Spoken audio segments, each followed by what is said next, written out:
I would like to take you a little bit with through to set the scene, as I would call it, about digitalization in our industry, in our world.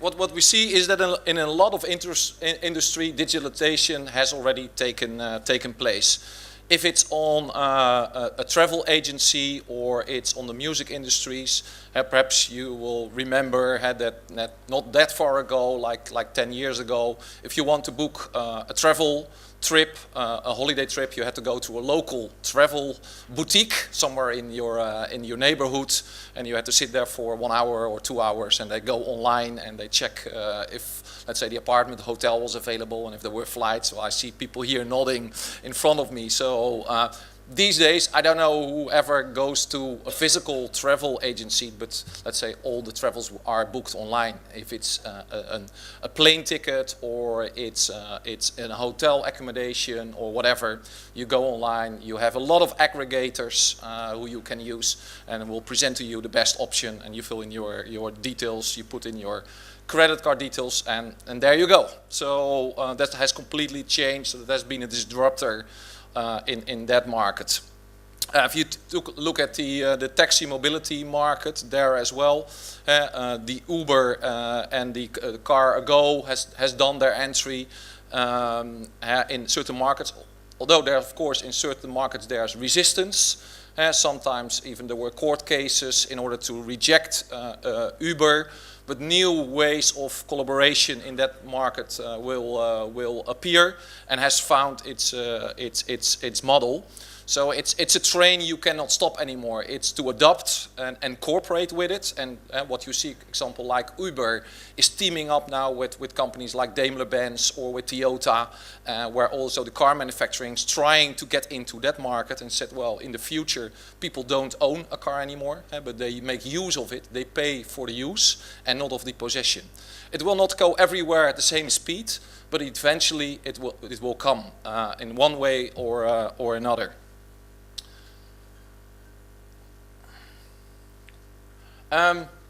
What you see here is an overview of some new disruptive players in their markets. Some of them are well-known brands, which you will recognize, and as in Uber and Airbnb or Netflix and Facebook. And what do all those brands actually have in common? They don't possess anything anymore. They are facilitators for your service, for your customers. So they have built a platform, a technology platform, where they put all kinds of partnerships to it and let the clients make use of it. They have become facilitators, and that are the strong new brands in the world as we see today. And more of that type of companies we see. Not everything, of course, goes according to plan or will be a success. I don't know if you remember that, but it was, I think, 2 years ago in March. Google started its entry in the insurance market. I don't know, is someone familiar with it? Who doesn't know about Google and insurance? Okay, everyone knows it, so I keep it very shortly. Google announced Google Compare, an aggregator, in March 2014 in the US, where they start selling motor insurance, where they were offering online quotes, I think in 20 seconds, supported by 145 carriers. Eventually, after 1 year, they stopped the initiative because it hasn't brought what they expected. So you will see these kind of things starting up. They try it. If they don't see it immediately have a success, it doesn't have skill enough, they will stop with it. They will rewind and they will come back at the next phase, and they will come with an alternative solution. So that's what you see. We'll see as well. What you see in developments in motor insurance, where are we today? As we heard from Octo this morning, in many markets we already see telematic kinds of solutions, and that can be a built-in solution in the car, it can be an OBD dongle, it can be a smartphone application. It depends on what you're going to use, but that is currently today in many more markets, and we'll get more and more data from these kind of connected solutions going forward. Another development we'll see tomorrow is the ride sharing. There are all kinds of initiatives, if it's private like Lyft, or combinations of private companies together with car manufacturers, Toyota, Mercedes-Benz, Opel. All those brands are already testing it now in certain areas to come up with these kind of solutions to bring people to a shared solution. So what does it will mean for you as a motor insurance carrier? Who you're going to insure? Will it be the car, or will that be the group of drivers? Do they share that risk? Well, interesting elements to think about. And of course, then going forward in the futures, the driverless cars. And as Kirill mentioned, you will not see that in the region here. We have 4 cars or 8 cars insured in, 4 in Bulgaria. But you see that there are many, many initiatives on the road. Volvo at this time is already testing 100 driverless cars in London every day. BMW and Mercedes-Benz are driving every day between Munich and Stuttgart with the driverless cars. In the Netherlands, they have started to develop regulation to allow driverless cars and even trucks on the roads. So in many, many markets you will see that development, and that will be not tomorrow. It will be not in 2018 or 2019, but I think as of 2020 we will see an enormous increase in that kind of development coming on. Supported by the regulator, we will have equal as of 2018 mandatory in all new build cars. So there the telematic solution will already be in any cars going forward. So it's a matter then of time before also those cars will be seen in other regions.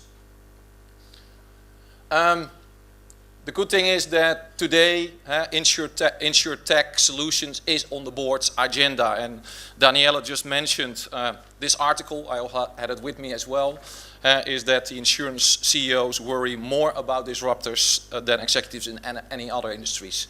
I think it's a sign on the wall. This is serious. They see the threats, and also of course they will see the opportunities that InsurTech can bring to them. Technology changes or challenges, whatever you want to call it. But here new players like Lemonade are coming up. Who is familiar with Lemonade? I think about roughly 50% of the audience. Lemonade is a new insurance startup started in the US, and it's a peer-to-peer insurance company. So they share risk together. Everyone here, we have a certain risk. We want to insure our cars together. We put in money on a monthly basis, and out of that fund of money we pay any claims. And that is what you will see more and more going forward. They started in New York. I think the first month they signed up multiple thousand of policies. They're now expanding into the rest of the US. And I think that will be examples of players that we will see in new markets coming as well. And why not today also here in the region? Of course, a big challenge, and we'll see that going forward, is about how to keep the digital generation satisfied. As I said, we're booking now online our own travel tickets. We don't go to a travel agency anymore. These are the millennial groups or the Generation Z. They want to do everything. They want to order, buy something at the moment they feel comfortable, and at the moment they want to do it, and not when you have the opening office from 9 to 5 and they can call an office. So that will be a big challenge. And of course all the regular changes that coming up to our way from Europe, where the European regulator will impose all kind of changes into our models where the local regulator, and so we have to comply with. I will not show all the slides I have, but everything we'll put online, Daniela, later on. What we see here is about on the cost side. If we see on general on the motor, and this information comes from Insurance Europe, so you can find it online yourself as well, all the reports. We made a small summary, is that you look on the motor side, this is the developments in the gross written premium. There you will see that the trend is that it's a little bit stable, it goes up a certain year, it goes down. If you then go to the density on motor, there you see a declining number from 2013 to 14 and going up. But then if you look at the claim side, there we see it's going up, and it's growing up now by 3%, which outpace the density and the premium. So if you're going as a carrier to going forward, where is my improve in profitability are coming from? look on your claims and benefit side. There is where it comes from. Not on the premium level increase, further premiums will be stable or decreasing over year. As said, risk will change. I said if people are going to share cars, you have less cars to insure, as an example. So it's on that side of the balance sheet.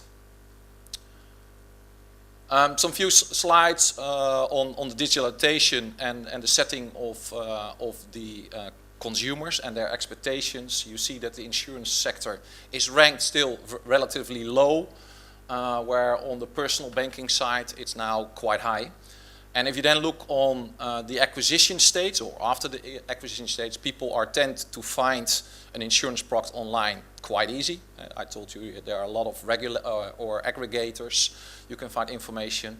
Purchase is going well as well. But where does it go wrong on the claim side? That's still very traditional, and you have to send in a paper form and you get it back once you forgot to fill in question number 8, and it takes already 3 weeks to register a claim anyway. Where does it come from? What do millennials want? I said in 2020, if you add this Generation Z and millennials up together, then you're talking about 70% of all your clients are born after 1980 and are online digital consumers going forward. And that's not only in Western Europe, that's here in the same area. If you look at their key contributions to their customer satisfaction, what do they value important as from an insurance carrier? It's the speed of the settlement. We saw that Clelio from Octio mentioned a traditional will take up to 25 days, where already telematics will bring it back down to an average of 15 days. So if you're able to make here your improvements, transparency and explanation in the claims process, how many times you send in a claims notification to the carrier and you get back an automatic response, we will contact you in 25 working days. I see it daily. So and probably not with your insurance carriers, but the rest, yes, they do it like that. And that's what the consumers doesn't accept anymore. And the third one is they want to see online status of their claims file. Where are we? It has been registered, how long it will take, when it will be settled, and when do I receive my money. And that's all with technology currently accessible and available. I will skip 1 or 2 slides. I said they will be online anyway. Yeah, this probably you recognize if you go to an average insurance company in Europe and you ask if you can watch and go into the claims department, this is what you will see. As I said, not with, of course, we here, that's why we are here, but in the rest of the world, in the rest of the insurance companies, this is the model going forward. So from the notification to the claims opening, to the estimation, the authorization, the settlement, the billing payment, and the recourse take roughly 6 to 8 weeks. And perhaps you think that, well, that's quite fast. It isn't. This should be able to solve this within 10 to 15 days. As in general, in a claim, I mean a commodity type of claim. Of course, not a very complex cross-border bodily injury claim, because that's a different type of piece. But here counts the 80-20 rule. 80% of all the claims we see in Europe are commodity claims, and 20% are the excess, more complicated claims. So that will do its work here as well. We talked about technology.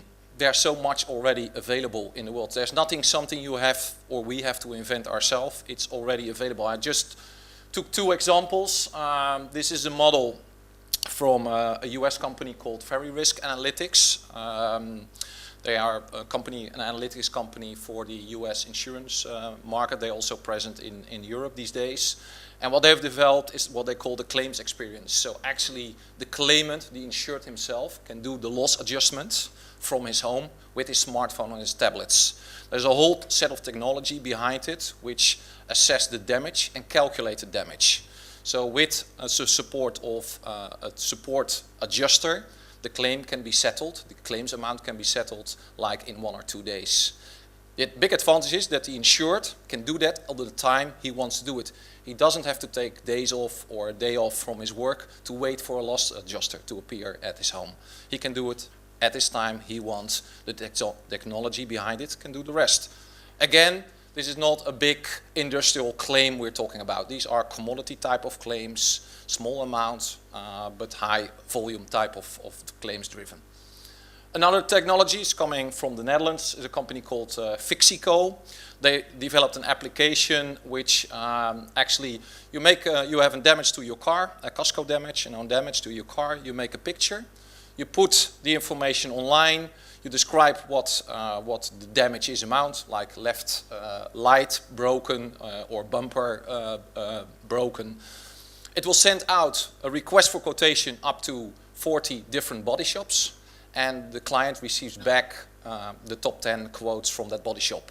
Pricing, timing, and rental car or courtesy car involved, yes or no, towing service, or pick and bring back service. So this all already have been built. They started in the Netherlands. They just last month did a second round of capital increase, and they're going to expand now internationally. So these are the companies we will see coming forward.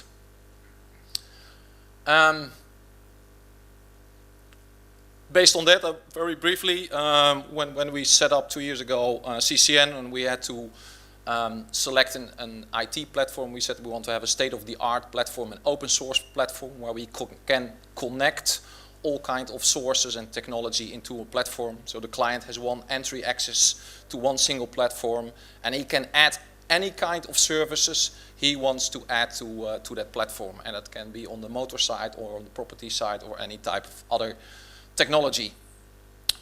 Loss adjusters can be connected, repair professionals can be ejected, agents can have access to the system as well. My last slide before I make the introduction to the next speaker. Actually, so what we built is an internet technology platform which connects all different players in regards to handling the claim.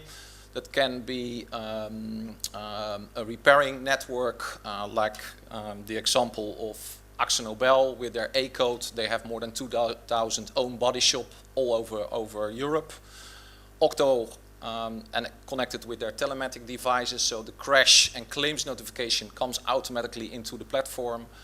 Friss, you heard Mark speaking this morning with all the fraud detection is connected, and on the commercial vehicles, the network of Tip Trailer with their own workshops is connected to that as well.